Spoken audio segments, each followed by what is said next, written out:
बिस्मिल्लाहिर्रहमानिर्रहीम। अस्सलाम वालेकुम। अच्छा नाजरीन, सादकाबाद और सिंध के इलाके में अगवा बराए तावान की वारदातें बहुत बढ़ गई हैं। पहले डाकू जो हैं वो अपना काम करते थे या वारदात करते थे, तो सिंध जो करीबी इलाके हैं सादकाबाद के, वहाँ अब उन्होंने बहुत दूर दूर तक मार करना शुरू कर दी। अब एक सहाफ़ी हैं जहानिया के, शबीर अंजुम ओठी, उनको इन्होंने ठट्टा सादकाबाद से अगवा किया। ये ठट्टा सादकाबाद शायद जहानिया का इलाका है, वहाँ से अगवा करके ये सिंध के इलाके में ले गए हैं। अब सहाफ़ी हैं, उम्र इनकी 52 से 55 साल है, समझदार हैं, खुद सहाफ़त करते हैं। या तो ये सहाफ़त के चक्कर में वहाँ चले गए या फिर इन्हें उठाया गया।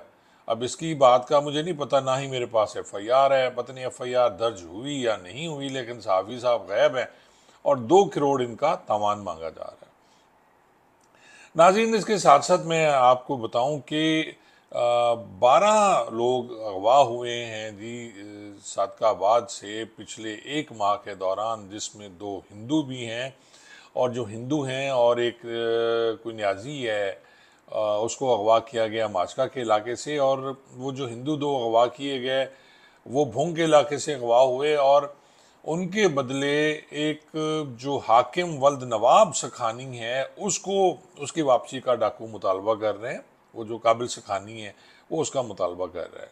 उसकी एक वीडियो भी वायरल हुई है और उस वीडियो में वो बरमला इजहार कर रहा है इस बात का कि अगर हमारा वो बंदा जो कि गुलाम रसूल उर्फ छोटू के साथ पेश हुआ था ये, और उसके बाद उसको 10 साल के बाद रिहा हुआ वो वहाँ से अदालत से, जज साहबान के हुक्म से, लेकिन पुलिस ने उसे वहाँ से उठा लिया, जैसा कि मामूल है पुलिस का।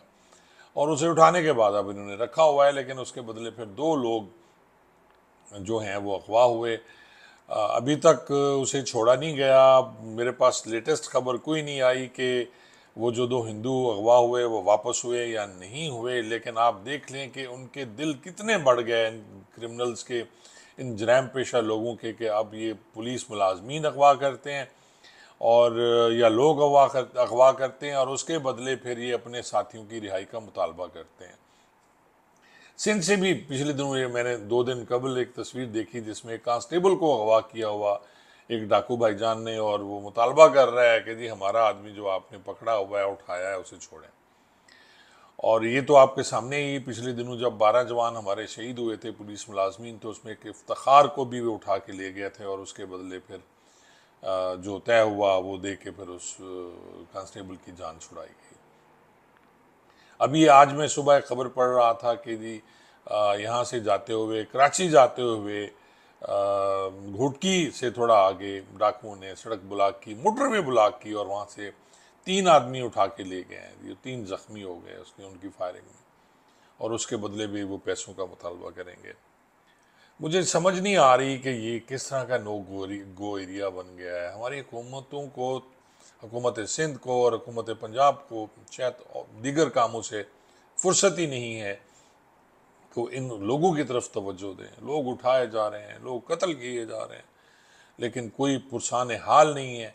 और आप ये देखें कि ये जो 12 जवान जो लोग वहाँ से अगवा हुए सादकाबाद से, साफ़ी तो खैर ये जानिए के, अब वो जो अगवा हुए उनमें से बकौल पुलिस के जी हमने 4 लोग बाजियाब कराए थे, और वो भी इसी तरह के जी उनको, जैसा कि मैं पहले अर्ज़ कर चुका हूँ, वो एक ड्रामा सारा, और वापसी हो गई किसी की मिन्नत अल्लाह करके, क्योंकि वहाँ जो अभी पुलिस मुलाजमीन या SHO साहबान तैनात हैं और DPO तैनात हैं, उनके अच्छे ताल्लुकात हैं इन लोगों से और ये ताल्लुकात यूज़ करते हैं। इसके अलावा ये जो जितनी आप कहानियाँ सुनते हैं कि जी वहाँ रेड किया गया, मैं ये बात साबित कर सकता हूँ कि इस तरह के कोई रेड किसी के घरों पे नहीं होते। ये इधर उधर से फायरिंग की और वापस आ गए। और अगर रेड हो रहे हैं और ये सब कुछ हो रहा है तो फिर वो डाकू क्यों गिरफ्तार नहीं हो रहे, मेरा सवाल है ना जी। कि और लोग सवाल पूछते हैं अब आपसे कि अगर आप रेड कर रहे हैं, आप जा रहे हैं, आप सब कुछ कर रहे हैं, कार्रवाइयाँ हो रही हैं, फंड्स करोड़ों रुपए आ रहे हैं IG साहब के पास, तो फिर क्यों नहीं हो रहा जी? फिर बंदे तो गिरफ्तार होने चाहिए। आप कोई सहूलतकार पकड़ लेते हैं, उसे कत्ल कर देते हैं, और उस सहूलतकार मारने का जो गम और गुस्सा होता है फिर वो डाकू कहीं और निकालते हैं। मैं फिर यही अर्ज़ करूँगा इन दोस्तों से, और ख़ास तौर पे एक मैं विलाग अभी करूँगा इंशाल्लाह बहुत जल्द कि ये सब कुछ क्यों हो रहा है और इसका हल क्या है, ये कैसे इसको ठीक किया जा रहा है। दुश्मनियाँ हो गई हैं, पुलिस और डाकुओं की दुश्मनी शुरू हो गई है। पहले ये होता था कि ये दुश्मनी जो है वो डाकू सिर्फ क्राइम करते थे, अब वो ज़ाती बदले लेते हैं जो पुलिस ने उनके साथ ज़्यादतियाँ की। और इस बात को मैं सबूत करूँगा इंशाल्लाह अब अगले आने वाले विलाग में। बहुत बहुत शुक्रिया।